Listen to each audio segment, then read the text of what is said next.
The plate shattered against the tile floor. Barbara Roberts didn't even flinch. She stood there in her charcoal Armani suit, arms crossed. She watched the 43-year-old line cook scramble to clean up the mess. His 7-year-old daughter peeked through the kitchen door, eyes wide with confusion. 18 years, 18 years Rick Brady had given to the Sterling Room. Now the new CEO was standing in his kitchen in front of his entire crew, telling him he was finished. "You call this fine dining?" Barbara's voice cut through the clatter of the busy kitchen. "I call it an embarrassment." Rick kept his head down, gathering ceramic shards into his palm. One piece sliced his finger. He didn't react. Behind him, the other cooks had gone silent, their stations abandoned, watching their colleague be dismantled in real time. "The sauce was prepared exactly to specification," Rick said quietly. "I've made it the same way for almost 2 decades. Then perhaps that's the problem." Barbara stepped closer, her heels clicking against the floor that Rick had mopped himself at 5 that morning. 18 years of mediocrity. 18 years of coasting on a reputation you didn't build. I've reviewed the numbers since I took over this company, and this restaurant is bleeding money. And you, she gestured at him with manicured fingers, you're the infection. "Daddy?" The small voice from the doorway made everyone turn. Mia stood there clutching her backpack straps, her dark curls escaping from the ponytail Rick had carefully made that morning. "Why is the lady yelling at you?" Barbara's expression flickered with something unreadable before hardening again. "Get that child out of my kitchen. She's not supposed to be here." "The after-school program called," Rick said, his voice strained. "There was an emergency." "I had no one else to call." "I don't care if the building was on fire. This is a professional establishment, not a daycare." Barbara turned to the kitchen manager, a nervous man named Gerald who had been promoted just 3 weeks ago when Barbara cleaned house of the previous management. "Terminate him. Immediately. No severance. He violated policy by bringing an unauthorized person into food preparation areas." Gerald's face went pale. "Ms. Roberts, Rick has been here longer than anyone. He trained half this kitchen. He's the reason we have our consistency standards. Then find someone else to be consistent." Barbara was already walking toward the door. "I want him off the premises in 10 minutes. His final check can be mailed." She paused at the threshold, turning back to look at Rick one more time. "And Mr. Brady? Next time you're looking for work, perhaps try somewhere that matches your ambition. Fast food, maybe. They're always hiring." She was gone before Rick could respond, the kitchen doors swinging in her wake. The silence that followed felt like a physical weight. Gerald stood frozen, torn between his job and his conscience. The other cooks stared at their stations, unable to meet Rick's eyes. Mia ran to her father, wrapping her arms around his leg. "Daddy, what's happening? Are we leaving?" Rick looked down at his daughter, at her worried face, at the trust still shining in her eyes despite everything she'd just witnessed. His finger was still bleeding, leaving small red drops on the white tile floor he'd cleaned thousands of times. "Yeah, sweetheart." Rick's voice came out rougher than he intended. "We're leaving." He untied his apron slowly, folding it with the same care he'd used to fold it every day for 18 years. The fabric was worn soft in places, stained with memories of 10,000 meals, but he set it on the counter like it was made of silk. Gerald finally found his voice. "Rick, I'm sorry. I don't have a choice." "I know you don't." Rick met his eyes briefly. "Take care of this place, Gerald. It deserves better than what's coming." He took Mia's hand and walked out of the kitchen that had been his home for nearly 2 decades. He didn't look back. The Sterling Room was located in the historic district of downtown. It was surrounded by the kind of old brick buildings that had been converted into luxury apartments and boutique shops. Rick had watched the neighborhood transform over his years there. He watched the old family restaurants close one by one, replaced by chains and concepts designed by committees. He'd always believed the Sterling Room was different, that it had survived because it was authentic, Because the food meant something, because the people who worked there cared about craft rather than just commerce. Maybe he'd been fooling himself. "Daddy, where are we going?" Mia tugged at his hand as they walked to the employee parking lot, where his 15-year-old Honda Civic sat like an apology among the newer cars. "Home, sweetheart. We're going home." "But what about dinner? You always make dinner after work." Rick's throat tightened. "Tonight's different." "Maybe we'll order pizza." "Real pizza?" Mia's face brightened despite everything. "From the place with the arcade?" "Sure. Whatever you want." He helped her into the booster seat, checking the straps twice like he always did, then climbed into the driver's seat and sat there for a moment, hands on the wheel, staring at the brick wall in front of him. $37. That's what he had in his checking account. His rent was due in 11 days. Mia's school lunch account was already negative. The Civic needed an oil change 3,000 miles ago, and the check engine light had been on for so long he'd stopped seeing it. And now he had no job, no reference, no severance, nothing except 18 years of experience that apparently meant less than nothing to the woman who'd decided to destroy his life without even learning his name. "Daddy?" Mia's voice was small from the back seat. "Why was that lady so mean to you?" Ricky adjusted the rearview mirror so he could see her face. "I don't know, baby. Some people just are." "Did you do something wrong?" "No." He said it firmly, needing her to believe it even if he wasn't sure he believed it himself. "I didn't do anything wrong." "Then why did she fire you?" "That's a grown-up question, sweetheart." "Sometimes things happen that don't make sense."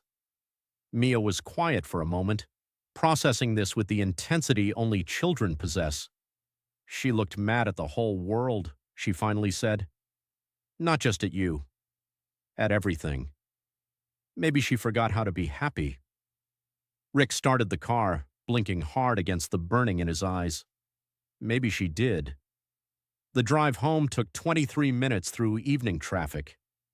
Rick spent most of it doing math in his head, calculating how long they could survive on nothing, how many meals he could stretch from what was in the pantry, how he'd explain to Mia that they might have to move again, might have to leave the apartment she'd finally started calling home. Their place was a one-bedroom in a complex that had seen better decades. Rick slept on a pull-out couch so Mia could have the bedroom. It was a small pink-painted sanctuary filled with books from the library and drawings she'd made, and the stuffed elephant she'd had since she was born. Her mother had given her that elephant. Sarah had picked it out the week before Mia arrived. She'd spent 20 minutes in the store comparing different ones, finally choosing the soft gray one with the floppy ears because it looks like it gives good hugs. She'd been right. 3 years later, Sarah was gone, taken by an aneurysm that came without warning on an ordinary Tuesday afternoon. One moment she was laughing at something on her phone, and the next she was on the floor. None of the CPR he'd learned, none of the desperate prayers he'd offered, none of it had been enough. He'd been cooking dinner when it happened. Chicken marsala, her favorite. He hadn't been able to make it since. They ate pizza on the pull-out couch, watching cartoons that Mia chose, neither of them talking much. Rick forced himself to eat 2 slices, even though they tasted like cardboard. He knew he needed to keep his strength up, knowing he couldn't afford to fall apart, not now, not ever. After Mia's bath, after the bedtime story, after he'd tucked her in and kissed her forehead and promised her that everything would be okay, Rick sat alone in the dark living room and let himself feel it all. The fear, the shame, the rage at a woman who'd looked at him like he was garbage, who'd taken everything from him without a second thought, who'd done it in front of his daughter like neither of them mattered at all. He pulled out his phone and started searching job listings. Line cook positions, prep cook, anything. Most of them paid less than he'd been making. Some wanted experience he didn't have. A few required certifications that had lapsed because he'd never needed them, at the Sterling Room. Because he'd been loyal, because he'd believed loyalty meant something. His phone buzzed with a text from an unknown number. "Rick, it's Gerald. I'm so sorry about today." She's been like this since she took over. 6 people fired in 3 weeks. I don't know how long I'll last either. Rick didn't respond. He didn't have words. Another text came through. I gave your number to someone. A friend who runs a small catering company. It's not much, but he's looking for someone. I hope that's okay. Rick stared at the message for a long moment before typing back 2 words. Thank you.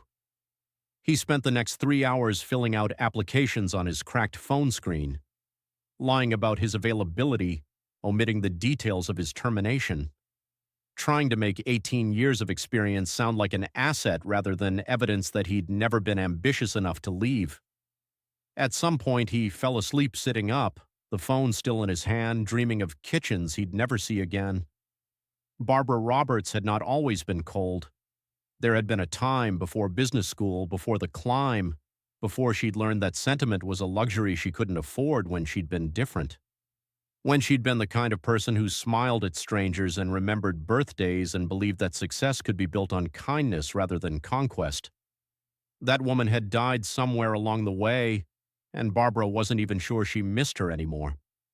The Sterling Room was her 3rd acquisition in 18 months.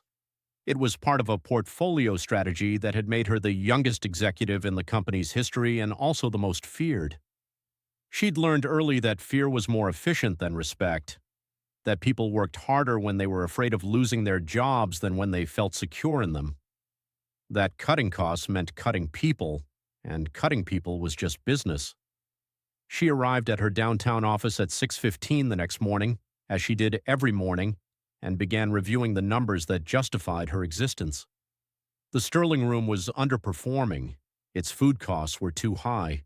Its labor costs were astronomical.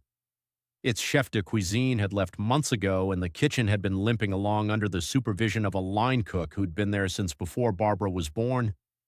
A line cook she'd fired yesterday for having the audacity to bring his child to work. She didn't regret it. She couldn't afford regret. What she could afford was results, and results meant making hard decisions that soft people couldn't stomach. Her phone rang at 7:30.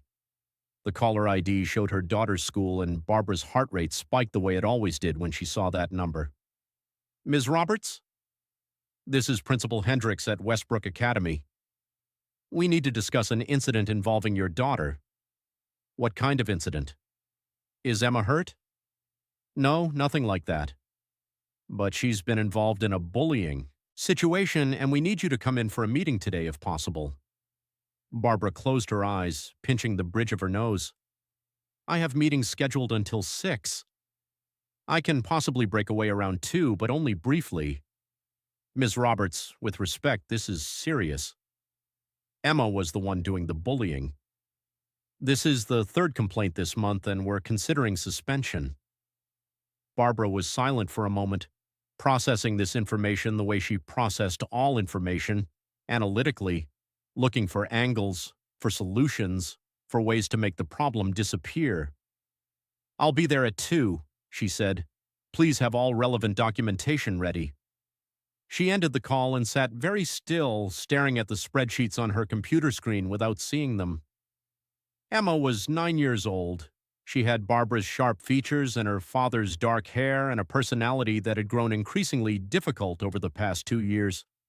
Ever since the divorce, ever since Richard had moved to Seattle with his new girlfriend, ever since Barbara had tried to fill the gap with tutors and activities and expensive gifts that never seemed to be enough. Emma had been acting out at school for months, talking back to teachers, refusing to participate in group activities, and now apparently bullying other children. Barbara told herself it was a phase. All children went through phases. Emma just needed structure, discipline, clear expectations. The same things that had made Barbara successful would make her daughter successful too. She returned to her spreadsheets. The numbers didn't lie. The numbers didn't disappoint her. The numbers made sense in a way that nothing else did. At 2 o'clock, Barbara walked into Westbrook Academy's administrative office and found Principal Hendricks waiting with a file folder and an expression of professional concern. Thank you for coming, Ms. Roberts. Please have a seat. Barbara sat, her posture perfect, her face betraying nothing. What exactly happened? The principal opened the folder. Yesterday, Emma told another student that her father was pathetic because he worked as a janitor. She said that people who clean up after others are worthless and don't deserve respect. She made the girl cry, and when a teacher intervened, Emma said she was just telling the truth. Barbara felt something twist in her stomach, something she refused to acknowledge. That doesn't sound like Emma. I have 3 witness statements and Emma's own admission that she said these things. The principal's voice was gentle but firm. Ms. Roberts, I'm not sharing this to punish you or to embarrass your family. I'm sharing it because I'm concerned about where Emma is learning these attitudes. What exactly are you implying? I'm not implying anything. I'm asking you to consider whether Emma might be reflecting language or behaviors she's witnessed at home. Children learn by example. They absorb the values of the adults around them, whether we intend to teach those values or not. Barbara's jaw tightened. My parenting is not the issue here. Of course not. But Emma's behavior is. And unless we address the root cause, suspension won't solve anything. She'll just return with the same attitudes, and eventually those attitudes will have real consequences. Consequences that go far beyond elementary school. Barbara stared at the woman across the desk, at her practical cardigan and her concerned eyes, and wanted to argue, wanted to defend herself, wanted to explain that she was doing the best she could, that single motherhood was impossible, that she couldn't be expected to control everything her daughter thought and felt and said. But the words wouldn't come. Because somewhere, buried beneath the armor she'd built around herself, Barbara knew the principal was right. She'd called a man worthless yesterday. She'd done it in front of his child. She'd used almost exactly the same words her daughter had used on the playground. And now here she was, sitting in a principal's office, learning that cruelty was hereditary. What do you recommend? Barbara finally asked. I recommend therapy, the principal said, for Emma and possibly for your family as a whole. I also recommend that Emma write an apology letter to the student she hurt, and that she spend some time volunteering with the school's community service program. She needs to understand that every person has value, regardless of their job or their social status. Barbara nodded stiffly. I'll make sure it happens. And Ms. Roberts? Barbara was already rising from her chair. I'm not your enemy. I want Emma to succeed. I want her to grow into a kind, confident young woman. But that won't happen if she learns to measure people's worth by their paychecks. The comment hit closer to home than Barbara wanted to admit. She walked out of the school with her back straight and her face composed. It wasn't until she reached her car that she allowed her hands to shake. That night, Barbara sat across from Emma at their dining table, a Michelin-starred delivery meal cooling between them. Neither of them had touched their food. Why did you say those things to that girl? Barbara asked. I don't know. Emma pushed a piece of fish around her plate. I was mad. About what? I don't know. Everything. You're never home. Dad never calls. And everyone at school has perfect families, and I'm the weird kid whose mom works all the time. Barbara felt the words like individual cuts. I work because I have to provide for us. You work because you like it better than being here. The accusation hung in the air. Barbara wanted to deny it, wanted to explain that success required sacrifice, that everything she did was for their future, that one day Emma would understand. But looking at her daughter's face, at the anger that was really just hurt wearing a different mask, Barbara wondered if she'd been lying, to herself all along. That girl you were mean to, Barbara said carefully. Her father works as a janitor? Yeah. At some office building. Emma's voice was sullen. So nothing.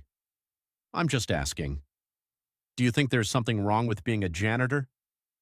I don't know. Isn't there? Why would there be? Because it's a gross job.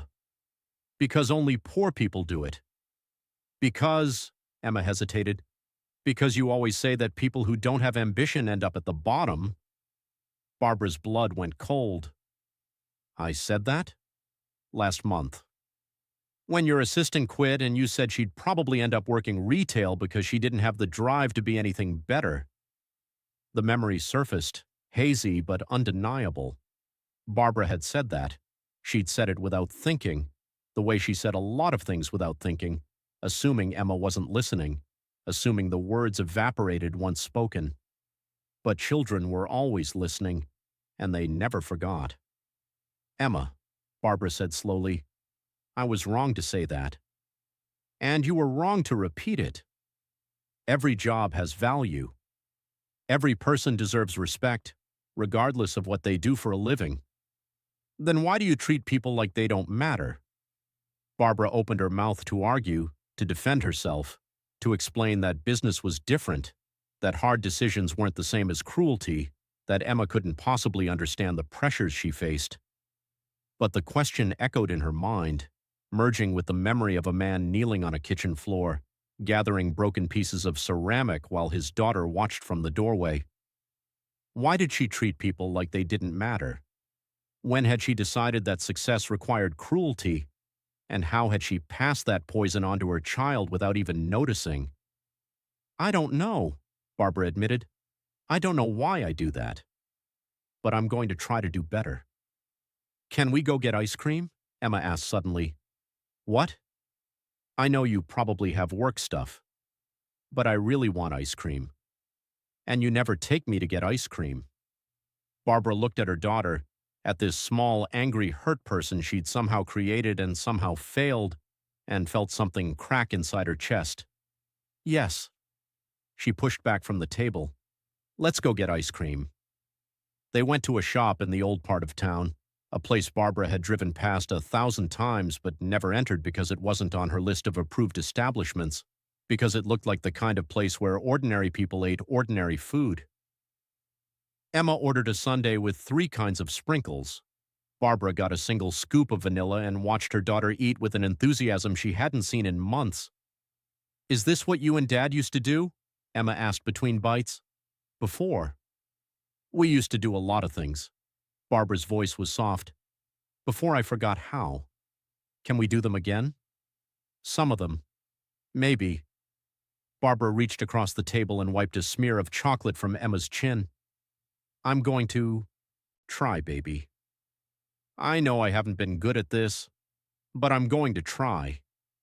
Emma looked at her with eyes that held more wisdom than any 9-year-old should possess. Promise? I promise. It was easy to make promises in ice cream shops with sugar on your tongue and hope in your heart. The hard part would be keeping them. Barbara knew that. But for the first time in longer than she could remember, she wanted to try.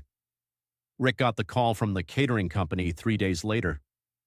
A man named Jerome offered him a trial shift, no promises, minimum wage, but it was work.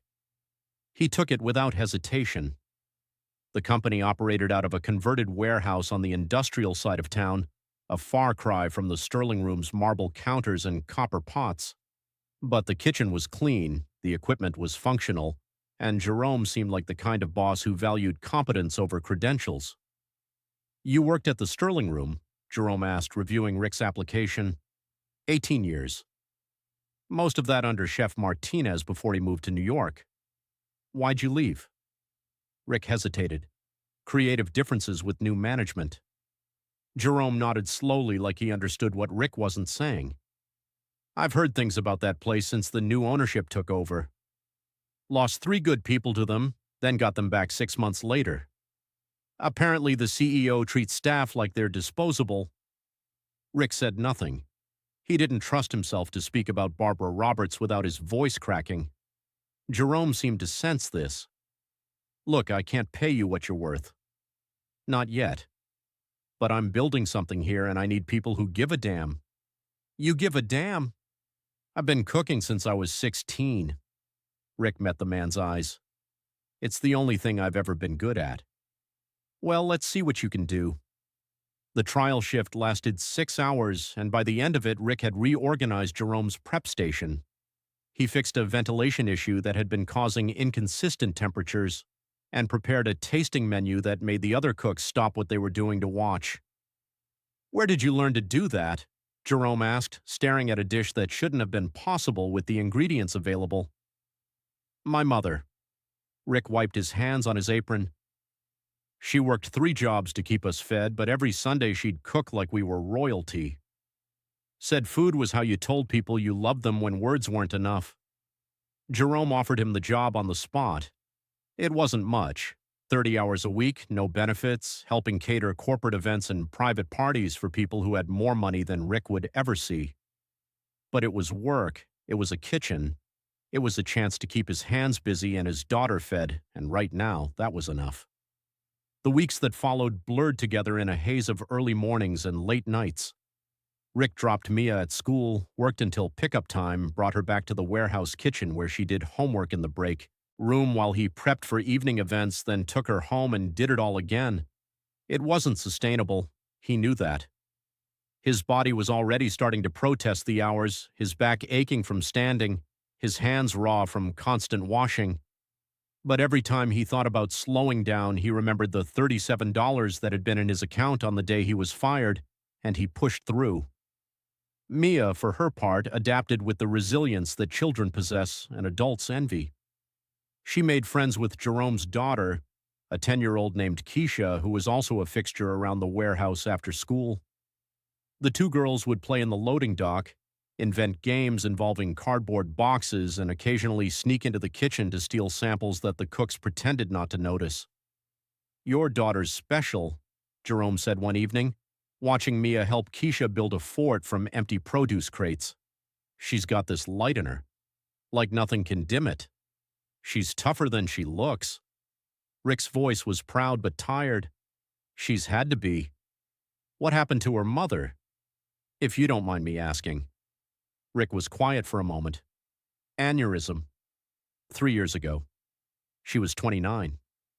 One minute she was laughing and the next she was gone. No warning. No goodbye. Just gone. Jerome shook his head slowly. Man, I'm sorry. There's no sorry big enough for that.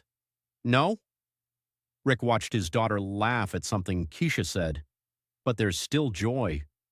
That's what Sarah would have wanted. For Mia to still find joy. The night of the Wellington event, everything changed. Wellington Industries was one of the biggest corporations in the city, and their annual gala was the kind of catering job that could make or break a small company like Jerome's. 300 guests, a 5-course menu, and a client list that included politicians, celebrities, and business leaders from across the region. Rick had been working on the menu for 2 weeks, perfecting every element, testing every component until it met his standards. The main course was a beef Wellington, an ironic choice given the client's name, but the request had been specific and Rick had delivered. He'd made hundreds of them over the years, but these were the best he'd ever produced. Flaky pastry, perfectly seared tenderloin, a mushroom duxelles that had reduced for hours until it was concentrated flavor in every bite. They transported the food in rented vans, set up in the service kitchen of the downtown hotel where the gala was being held, and began the orchestrated chaos of plating and serving that Rick had done so many times before. Everything was running smoothly, until it wasn't. An hour into the event, one of the servers burst into the kitchen with panic on his face. The client's daughter is having a reaction. She ate something and her throat is closing up. She's saying she can't breathe. The kitchen went silent. Rick felt his own heart rate spike, memories of other emergencies flooding back, the training he'd insisted on completing years ago, the scenarios he'd rehearsed in his mind. Does she have an EpiPen? Rick asked, already moving toward the door. I don't know.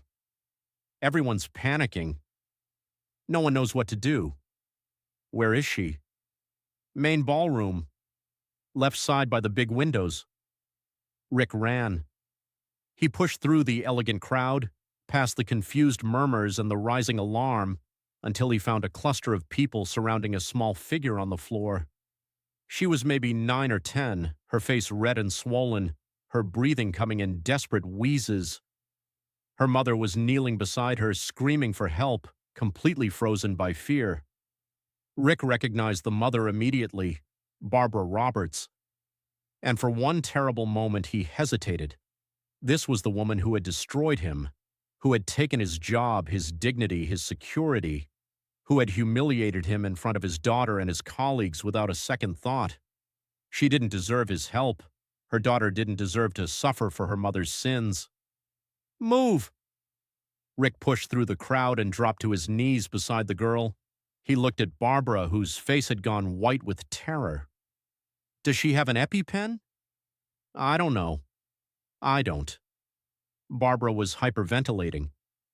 I didn't know she was allergic. She's never been allergic. Someone find an EpiPen now. Rick's voice cut through the chaos. Check purses, pockets, the first aid kit if there is one. He turned back to the girl. Sweetheart, can you hear me? I need you to look at me.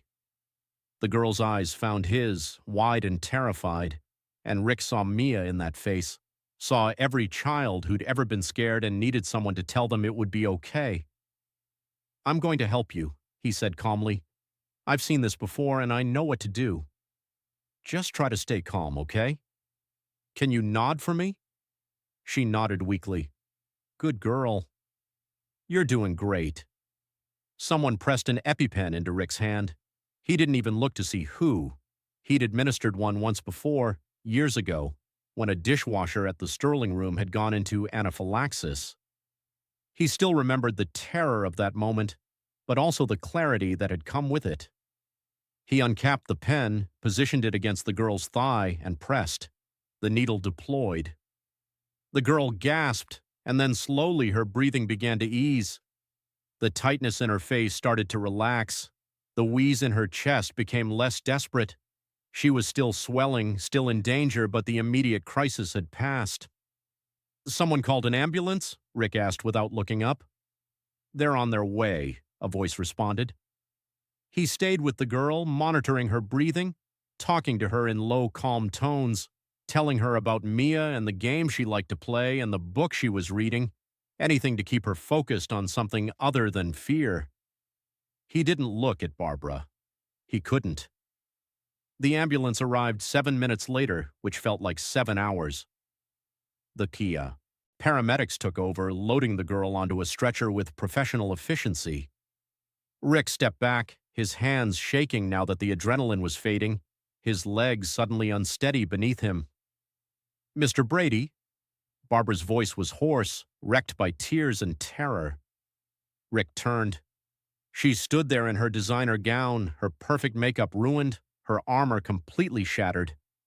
She looked like a different person. She looked human. You saved her. She could barely get the words out. After everything I did to you, you saved my daughter.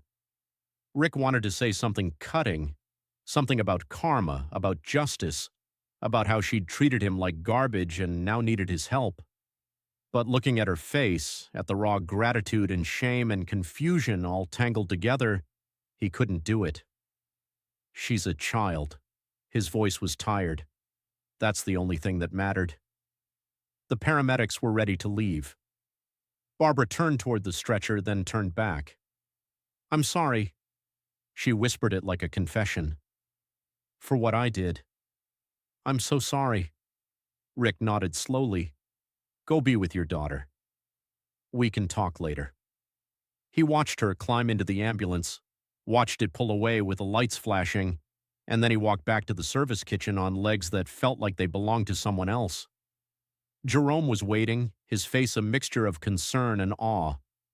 The client wants to see you. Which client? All of them, Rick. Every single one of them wants to meet the man who saved that little girl. Rick shook his head. I need to finish service. The food doesn't care about heroics. But Jerome grabbed his arm gently. Rick, the food is handled. Let people thank you. For once in your life, let someone see what you did. The next 2 hours were a blur. Rick found himself shaking hands with strangers, accepting praise from people whose names he'd never remember, fielding questions about his background and his training and how he'd stayed so calm when everyone else had panicked. He didn't have good answers. He'd just done what needed to be done, the way he always did. Around midnight, as the gala was finally winding down and the cleanup crew was beginning their work, Rick stepped outside for air. The loading dock was quiet, the city sounds muffled by distance, and he stood there in the cold, trying to process everything that had happened. The door opened behind him. Barbara Roberts emerged, still in her gown but with a hospital bracket visible on her wrist. "Emma's okay." Her voice was rough from crying. "They're keeping her overnight for observation, but she's okay. Allergic reaction to tree nuts. She'd never been exposed before, so we didn't know. I'm glad she's all right." Rick didn't turn around. "Me too." "More glad than you can possibly imagine." Barbara walked to stand beside him, keeping a careful distance. "I've been sitting with her for the past 4 hours. Watching her sleep. Thinking about what almost happened. And thinking about you. You don't need to do this." "Yes, I do." She took a breath. "I fired you for bringing your daughter to work. I called you mediocre. I implied you were worthless. And tonight, when my daughter couldn't breathe, you saved her life without hesitation. You didn't ask who she was or who I was or whether I deserved your help. You just helped. That's what people do. Some people. Not enough people." She turned to face him. "Mr. Brady." "Rick." Rick looked at her then, really looked at her, and saw the cracks in her facade, the exhaustion, the fear, the dawning recognition of something she'd buried so deep she'd forgotten it existed. "There's a position opening at the Sterling Room," Barbara said. "Executive chef. Full creative control. The salary is yours to negotiate." Rick laughed humorlessly. "You're offering me a job. Because I saved your daughter?" "No. Because I was wrong about you. Because I've been wrong about a lot of things and I'm trying to learn how to be right. And because the Sterling Room needs someone who actually cares about the food, not just the profit margins. I already have a job." "I know.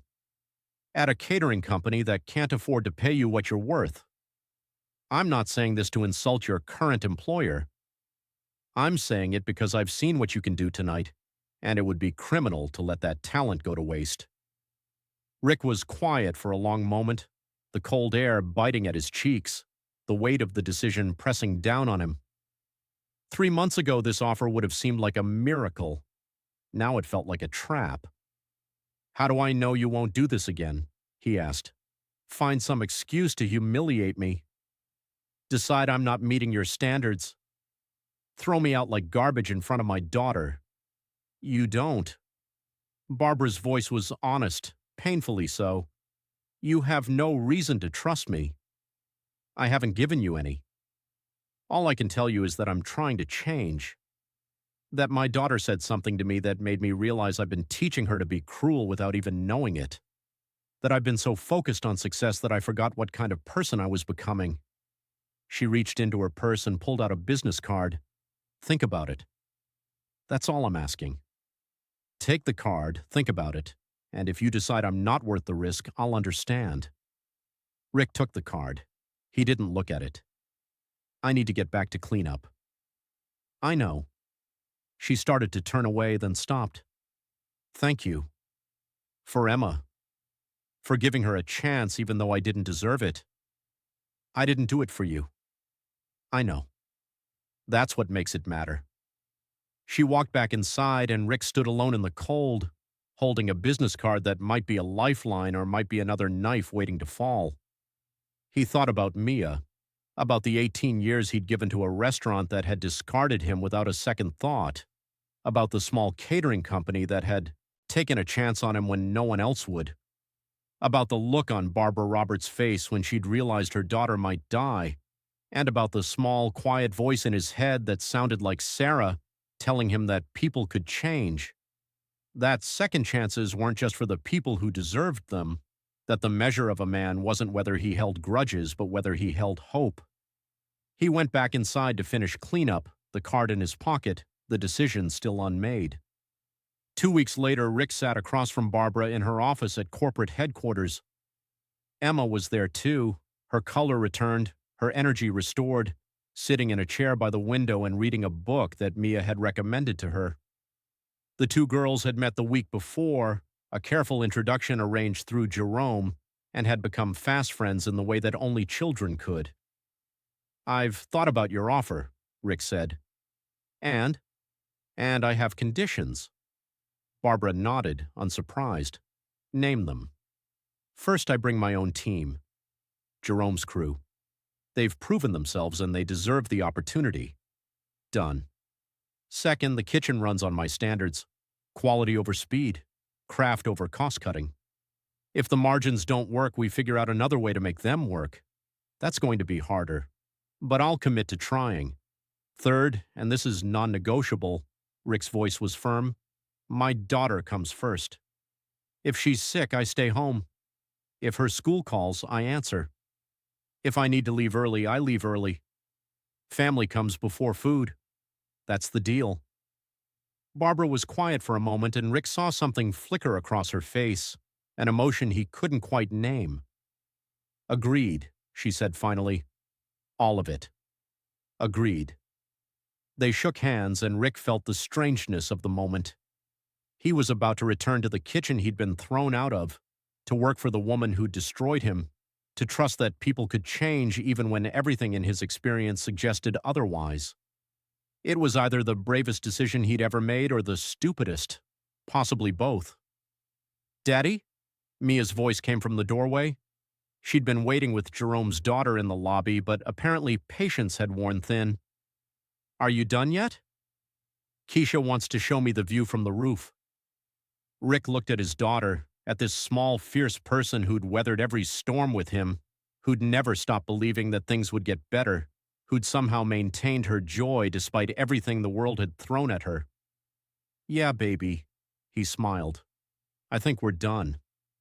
The next 6 months transformed the Sterling room in ways no one expected. Rick brought in Jerome's team, loyal and hard-working, and began rebuilding the kitchen from the foundation up. He implemented new systems, new standards, new approaches that prioritized sustainability and creativity over the rigid formulas that had calcified under previous management. The staff who remained from the old regime were skeptical at first. They'd seen Rick humiliated, seen him fired, seen him return in a position of power that seemed impossible. But Rick didn't hold grudges. He taught anyone willing to learn, supported anyone willing to work, and slowly built a culture that valued people as much as product. Barbara, for her part, kept her promises. She stayed out of the kitchen. She defended Rick's decisions to the board. She showed up at community events and charity functions, not for photo opportunities, but to actually participate. And she started bringing Emma to work sometimes, letting her daughter see what it meant to run a business without losing your humanity. "I used to think success meant being harder than everyone else," Barbara said one evening, sitting at the chef's table while Rick prepared a tasting menu. "I thought if I showed any softness, people would take advantage. That you had to be cruel to survive. What changed?" "You." She said it simply. "Watching you save my daughter even though I'd given you every reason to hate me. Watching you build something beautiful out of nothing. Watching you choose hope when cynicism would have been easier." Rick plated a delicate appetizer and slid it across the counter to her. "I'm not a saint. I was angry for a long time, but anger takes energy, and I didn't have any to spare, so I had to choose. Hold on to the rage or hold on to my daughter. That's not an easy choice. No. But it was a clear one. The restaurant's turnaround became a story, first in local food blogs, then in regional publications, and finally in national media. The Sterling Room went from a failing institution to a destination, its reservations booked months in advance, its reputation restored not through marketing but through word of mouth. Rick deflected the attention whenever he could. He credited his team, his suppliers, the traditions established by chefs who'd come before him. But people kept asking about his story, about the man who'd been fired and came back, about the relationship between the executive chef and the CEO who'd once humiliated him. "We're learning from each other," Rick would say when pressed. "That's all. Learning to be better." On the one-year anniversary of his return, Rick hosted a special dinner. Not a gala, not a showcase, but a private meal for the people who'd supported him when he had nothing. Jerome and his family. Gerald, who'd survived Barbara's initial purge and become one of Rick's most trusted allies. The servers and line cooks who'd stayed loyal through the transition. And Mia, of course. Always Mia. She sat at the head of the table, 9 years old now, wearing a dress she'd picked out herself, looking around at the gathered faces with the quiet pride of someone who understood what this moment meant. Emma sat beside her, the two girls inseparable now, their friendship a bridge across the class divide their parents had once represented. "I want to make a toast," Rick said, standing at his place with a glass of sparkling cider. He'd never been comfortable with speeches, but this one felt necessary. "A year ago, I thought my life was over. I'd lost my job, my security, everything I'd worked for. And the truth is, I was scared. Scared I wouldn't be able to provide for my daughter. Scared I'd failed her. Scared the world was as cold as it sometimes seemed." He looked around the table at the faces watching him. But I was wrong. Because even in the worst moments, there were people who showed up. Jerome, who gave me a chance when he had no reason to. My team, who followed me even though the destination wasn't clear. And yes, Barbara, who learned that people could change. That mistakes could be redeemed. That second chances weren't weaknesses but strengths. Barbara met his eyes, and Rick saw the moisture there, the emotion she no longer tried to hide. "So here's to second chances," Rick raised, his glass, "to the people who extend them, and to the people brave enough to take them." They drank together, this unlikely family bound by forgiveness rather than blood. And in the warm light of the restaurant he'd built and lost and built again, Rick felt something settle into place. Not just happiness, though there was that, but peace. The bone-deep peace of knowing that the choices he'd made, the kindness he'd chosen, the hope he'd held on to, all of it had mattered. All of it had led here. "Daddy?" Mia tugged at his sleeve, her face smeared with chocolate from the dessert course. "Can Emma sleep over tonight?" Rick looked at Barbara, who nodded with a smile. "Sure, baby." He ruffled his daughter's hair. "I think that can be arranged." Later that night, after the guests had gone and the kitchen was clean and the two girls were tucked into sleeping bags in Mia's room, Rick sat on his pull-out couch and looked at the framed photograph on the end table. Sarah smiled out at him, frozen forever at 29, her eyes holding all the joy and love and hope that she'd carried through her too short life. "I did okay," he told her quietly. "I think I did okay." The apartment was silent except for the soft breathing of the girls in the next room. Outside, the city hummed with its endless energy, millions of lives intersecting and diverging, millions of stories being written and rewritten. Rick's story had taken turns he'd never expected. It had broken him and remade him and brought him to a place he could never have imagined. And through all of it, the constant had been this: love, for his daughter, for his craft, for the people who'd earned his trust, and even, improbably, for the woman who'd once seen him as nothing. That was the secret, Rick realized. Not that kindness was always rewarded, not that good people always won, but that choosing love over hate, hope over cynicism, forgiveness over rage, those choices shaped you, made you into someone worth being, someone capable of building something beautiful from the broken pieces. He turned off the light and lay back on the pull-out couch, listening to the night sounds of his home. In the morning, there would be breakfast to make and girls to wrangle and a restaurant to run. But for now, there was just this: peace, gratitude, and the quiet certainty that whatever came next, he would face it the way he'd faced everything else, with his hands ready to work, his heart ready to love, and his daughter beside him, lighting up the world.